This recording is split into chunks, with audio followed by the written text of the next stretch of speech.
मृत व्यक्ति यानी कि जिनकी डेथ हो जाती है, उनके कपड़े नहीं पहनने चाहिए।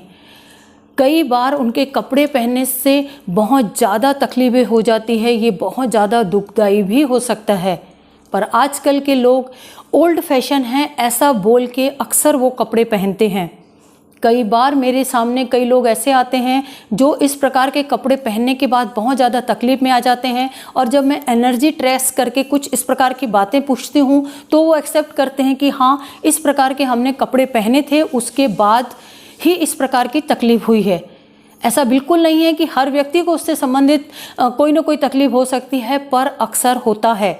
तो मैं doctor Maya Masand, healer, astrologer and vastu consultant, हमेशा की तरह जैसे कि मेरी कोशिश रहती है कि मैं आप लोगों के साथ ऐसे वीडियोस शेयर करूं जो आपकी लाइफ की छोटी छोटी चीज़ें जो तकलीफ दे सकती हैं वो चीज़ें आप नहीं करें और आपके पास सही अपडेट रहे। हालांकि ऐसा बिल्कुल भी नहीं है कि हर बार इस प्रकार के कपड़े पहनने से तकलीफ़ होती है, पर जब होती है तो बहुत बड़ी तकलीफ़ें होती हैं। तो इसलिए इस प्रकार के अगर आप ऐसे किसी भी मृत व्यक्ति के अगर आप अपने नियर डियर हैं और प्यार के कारण, क्लोजनेस के कारण अगर आप वो कपड़े पहनना चाहते हैं तो ये वीडियो ज़रूर एंड तक देखें कि कौन सी स्थिति में कपड़े बिल्कुल भी नहीं पहनने हैं और कब अगर आप कपड़े पहनते हैं तो क्या सावधानी उसमें रखनी है।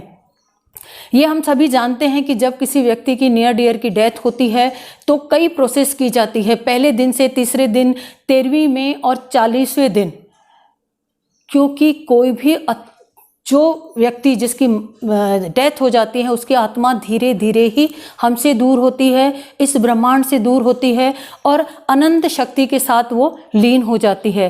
पर जाते जाते उसकी एनर्जीज रहती हैं। जैसे आप जानते ही हैं कि जब कोई भी कपड़े मैले रहते हैं तो उसे तंत्र में यूज़ किया जाता है क्योंकि उसके अंश रहते हैं। तो वो व्यक्ति जो हमेशा के लिए चले गया है और उसके कपड़े जो कि एक बार पहने गए हैं वो पड़े हुए हैं, तो उसमें तो उसके अंश रहेंगे ही ना, उसके वाइब्रेशन रहेंगे, ये सीधी सी बात है। और अगर ऐसे कपड़े खास करके अगर 40 दिन के पहले पहन लिए जाते हैं किसी के द्वारा तो डेफिनेटली वो एनर्जी उसके साथ जुड़ जाती है। और यकीन मानिए फ्रेंड्स, चाहे वो व्यक्ति हमारा कितना भी नियर डियर हो, मृत्यु होने के बाद वो हमें नहीं जानता है, वो एक आत्मा स्वरूप में चले जाता है।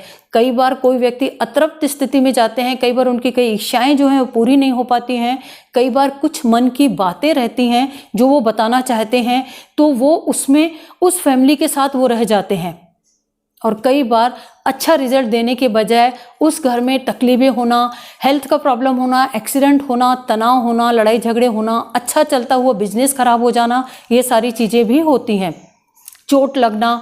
इसलिए कोशिश करके आप ये ज़रूर देखें कि आपके नियर डियर अगर गए हैं और उनके कपड़े जो नहीं धुले हुए हैं उसे तुरंत धोएं और उसे दान कर दें या फिर उसे नष्ट कर दें, जला दें।